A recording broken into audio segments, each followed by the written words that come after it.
Nancy Cordes is standing by. Nancy, you've been talking to lawmakers as they have been leaving. We know that he met with senators yesterday. What are you hearing from lawmakers today?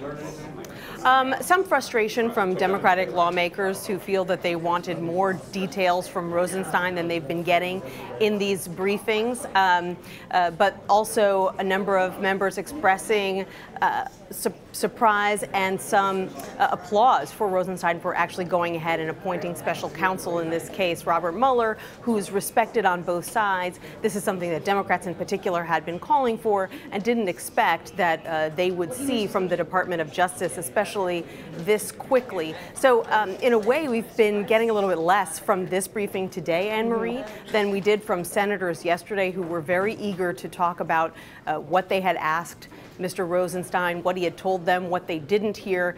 But you're right that the biggest piece of information that we have gotten from these briefings so far is the notion that Rosenstein's memo, where he basically laid out all the things that he believed the FBI Director James Comey had done wrong in handling the Hillary Clinton case, actually was delivered to the president after Rosenstein says he had already been told that the president had decided to fire Comey. And this certainly contradicts the original White House timeline in which the vice president, the press secretary, and others told reporters that the president had decided to fire Comey at the recommendation of Rosenstein and the top brass at the Department of Justice. Now, the president subsequently in interviews said, well, actually, I always knew that I wanted to fire him and that Russia was on his mind when he made that decision.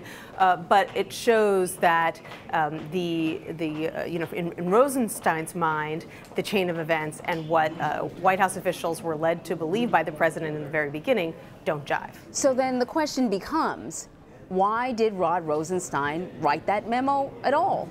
Right. So that's a big question, because he has been pressed by senators yesterday and House members today to explain who asked him to write that memo, whether he was told point blank, we want a justification for firing James Comey. We want a paper trail, so we need you to write this memo in the next 24 to 48 hours.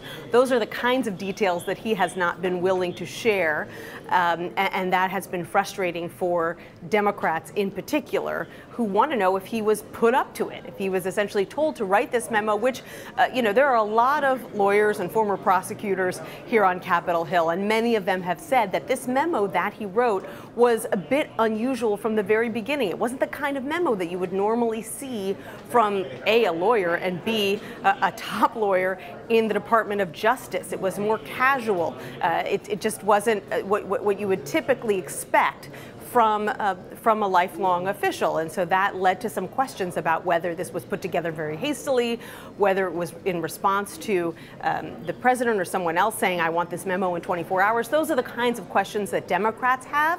Interestingly, what senators have told us is that those questions will now be part of Special Counsel Mueller's purview. He will actually be looking into whether there was any obstruction of justice, particularly, when it comes to the president trying to influence either Comey or anyone else to drop the Russia investigation, whether the president fired Comey to try to slow down the Russia investigation or as retaliation for the fact that Comey wouldn't drop the investigation. And so that's part of the reason that Rosenstein is probably unwilling to answer some of these questions, because it's now part of an investigation that is being led by special counsel, and he doesn't want to step on that. Oh my gosh, the investigation just gets broader and broader and broader. Do we get any more insight into why Rod Rosenstein felt compelled to appoint a special prosecutor and how lawmakers feel about Mueller? Yes, I've asked that question several times, and essentially the answer has always been the same, which is that Rosenstein told members of Congress that the reason he did this was because he didn't want there to be any appearance of conflict of interest, any appearance that this matter wasn't being investigated fully and completely, that he wanted the American people to have the satisfaction of knowing that this was done right. And remember, this investigation is much broader than just obstruction of justice or whether anyone at the White House tried to influence DOJ. This is an investigation into Russian tampering with the U.S. election and whether anyone in the U.S. cooperated with the Russians. And this really matters not just for this administration, but it matters for the country and for the country's ability to prevent that from happening again. And so what many Democrats in particular have been arguing, but many Republicans as well, is that this investigation needs the time and the space and the impartiality to be successful, because it has a huge impact on what our electoral system looks like going forward. Mm-hmm. Yeah, indeed. And another topic that was sort of brought up, at least with some lawmakers as I saw them walking out, is about choosing a new FBI director. And it seems as if Joe Lieberman has sort of risen to the top of the names that we've been hearing.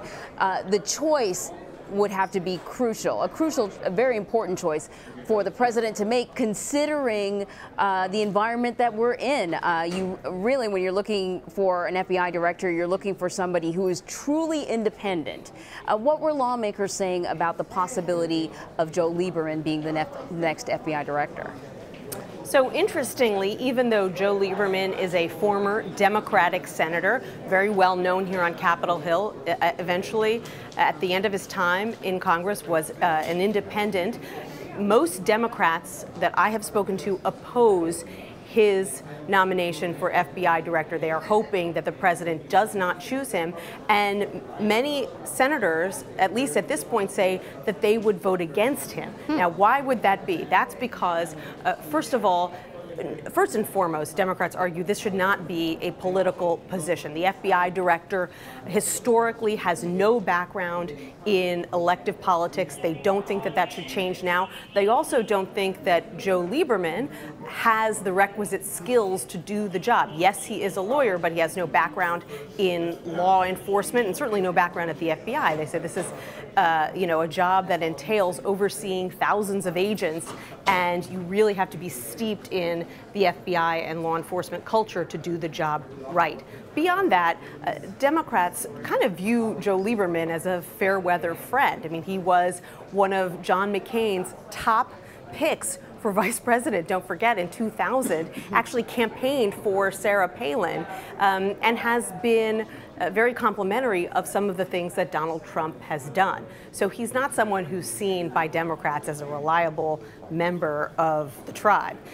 So for a number of reasons, Democrats have been very forceful about their desire to see him not be the FBI director pick. Republicans, on the other hand, have been very complimentary, especially in the Senate, where they worked very closely with Joe Lieberman. They say that they have a lot of respect and admiration for him, that they think that he would be a great choice, and they have not expressed the same kinds of reservations by and large, not universally, but by and large, they have not expressed the same kind of reservations about someone who has been a politician in the past, has been a member of Congress, being moved into that role. Well, that is so interesting. Nancy Cordes, thanks a lot for your time. You're welcome.